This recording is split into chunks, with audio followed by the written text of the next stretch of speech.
Hello tout le monde, j'espère que vous allez bien. Je suis beaucoup trop contente de vous retrouver aujourd'hui pour une toute nouvelle vidéo. Et aujourd'hui on se retrouve en cuisine puisque j'ai décidé de faire plusieurs petites recettes. J'ai décidé d'en faire deux, une salée et une sucrée. J'espère que cette vidéo va vous plaire et c'est parti. Donc on va commencer d'abord par la recette sucrée et ensuite on fera la recette salée. La recette sucrée, c'est donc le basique, un gâteau au chocolat, recette que j'ai pris sur Marmiton. Et du coup c'est parti quoi.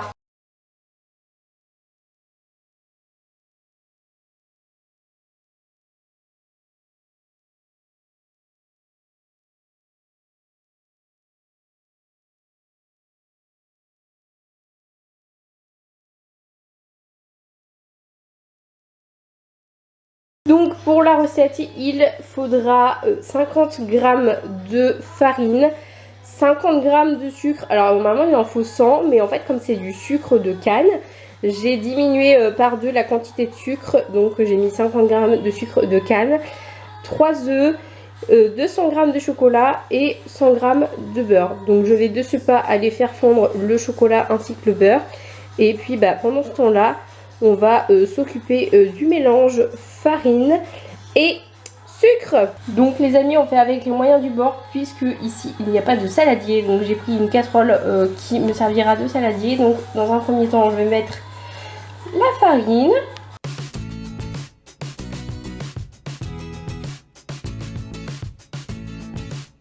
Et ensuite le sucre. Et on mélange comme ça. D'abord on s'occupe des aliments secs.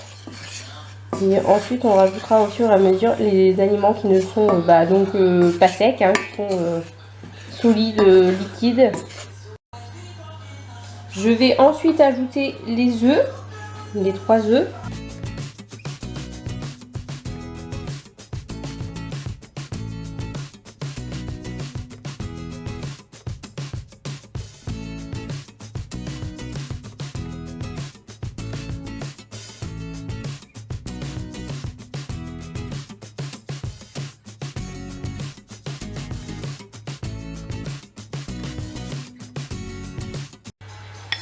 Hop, et maintenant j'ajoute le chocolat fondu avec le beurre.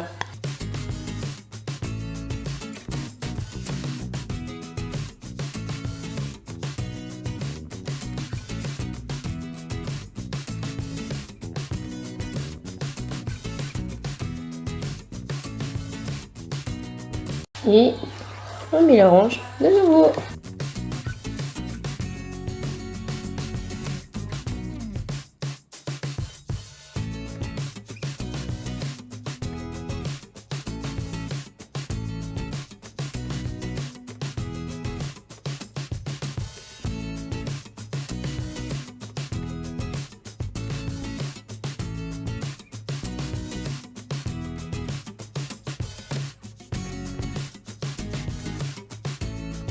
Et on enfourne pendant 20 minutes à 180 degrés. Ça part à la cuisson.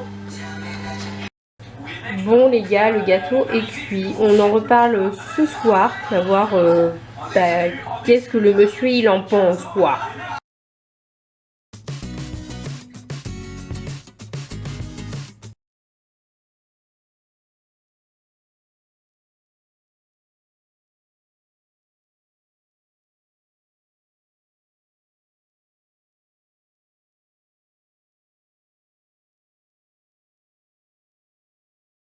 Donc pour la recette salée, on va avoir besoin de tomates cerises, de 3 œufs, un petit peu de râpé, du lait et de carottes râpées. Alors c'est important d'avoir des carottes qui sont râpées mais qui n'aient aucun jus, pas de vinaigrette ou quoi, parce que on va faire tout ça en tarte. Et du coup en fait j'ai pas vraiment de plat à tarte ici, donc je me suis débrouillée comme j'ai pu.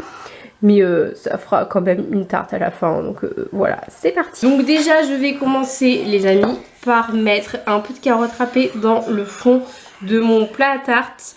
Comme ça, il y en aura partout. Et si jamais il en reste, et on peut toujours les manger en basique. Genre vraiment en carottes râpées. Voilà, donc on étale tout ça dans le fond du plat à tarte, comme ça.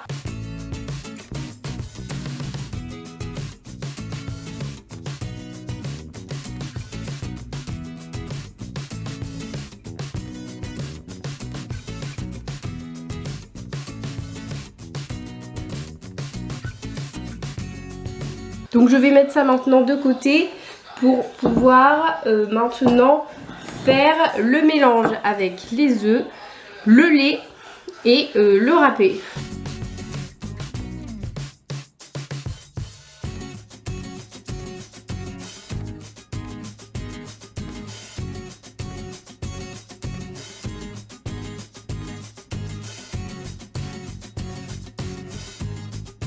On ajoute le lait les amis. Et on mélange. Alors là on mélange, je mélange avec ce que j'ai, hein, c'est-à-dire une fourchette.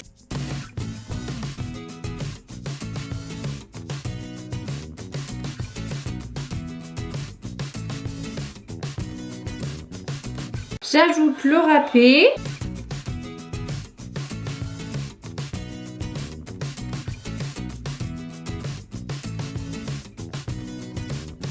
Et un petit peu d'épices et je vais mettre du curry parce que je trouve que le curry ça va bien avec les carottes.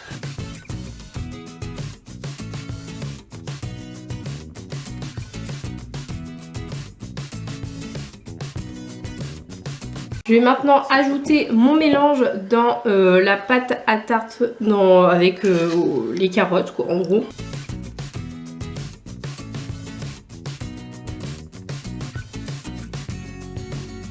On mélange un petit peu le tout, histoire que ce soit bien homogène partout et qu'il y ait vraiment de la pâte partout.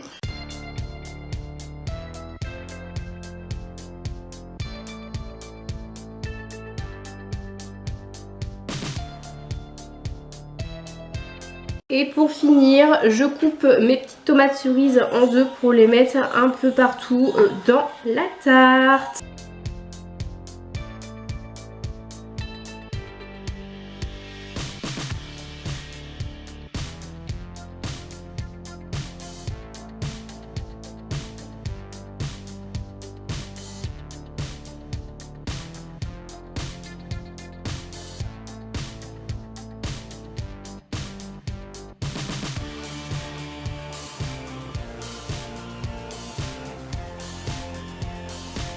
Donc voilà la tarte avant que ça ne parte à cuire. J'ai préchauffé mon four à 200 degrés et je vais enfourner ça pendant une vingtaine de minutes jusqu'à ce que ce soit doré partout. Donc si jamais au bout de 20 minutes c'est pas doré, et ben je réajuste. Et puis voilà. Et voilà le résultat final de la tarte. Alors cette tarte? Tu vois, je goûte. C'est bon. C'est bon? T'aimes bien? Il y a des choses que tu sens plus que d'autres? Les carottes, beaucoup. Un autre truc, comme une petite épice, mais je sais pas trop ce que c'est. C'est du curry. Ah, du curry, voilà. Donc voilà. D'accord. Bon. Donc ça a du goût quoi. Ouais. Cool. Le dessert. C'est moelleux. Ouais. Du coup, le chocolat fondu que tu avais mis, il donne un petit croustillant. Donc du coup, ça le fait bien avec le moelleux du gâteau justement. D'accord. Et les fraises et en la plus. petite touche sucrée. Les frais des fraises, ça vient couper l'aspect un peu, comment dirais-je, épais du gâteau. D'accord. Ça rajoute un petit peu de frais à la fin. D'accord. C'est intéressant comme avis. Du sucré, ça aurait été dommage. Cette vidéo s'achève donc ici. J'espère énormément qu'elle vous aura plu. N'hésitez pas à me dire dans les commentaires ce que vous en avez pensé. Franchement, j'étais trop contente de passer quasiment l'après-midi en cuisine à faire des petites recettes et tout. Et c'était vraiment trop cool. J'ai vraiment passé un super bon moment. que ce soit moi en cuisine mais même avec vous, à vous partager tout ça. C'était vraiment trop cool. N'hésitez pas à me dire si les recettes vous ont plu, si vous allez les refaire, et si jamais vous les refaites, n'hésitez pas à me taguer sur les réseaux sociaux pour que je vois toutes vos petites merveilles. Et n'hésitez pas à me dire si ça vous a plu, que je vous emmène avec moi genre en cuisine sous forme de vlog. Voilà, c'était totalement inédit, mais si ça vous a plu, n'hésitez pas à me le faire savoir. Et je referai ce genre de vidéo avec grand plaisir à l'avenir. Si jamais vous n'êtes toujours pas abonné à la chaîne et que vous êtes tombé sur cette vidéo, n'hésitez pas à vous abonner, c'est totalement gratuit. Et moi ça me fait toujours hyper plaisir d'avoir encore plus du monde sur cette chaîne. Donc c'est avec grand plaisir que je vous souhaite la bienvenue sur ma chaîne. Et puis dans cette communauté de foufou que l'on est, en vous abonnant, en cliquant sur le petit bouton juste en dessous de la vidéo, ou éventuellement sur ma petite tête qui apparaîtra à la fin de cette vidéo. Et n'hésitez pas non plus à partager la vidéo, à mettre un max de likes, etc. Moi sur ce, je vous fais plein d'énormes bisous. On est bientôt 300, c'est juste magique. Merci beaucoup pour tout ça. Et moi je vous dis à très bientôt dans une nouvelle vidéo. Bye bye.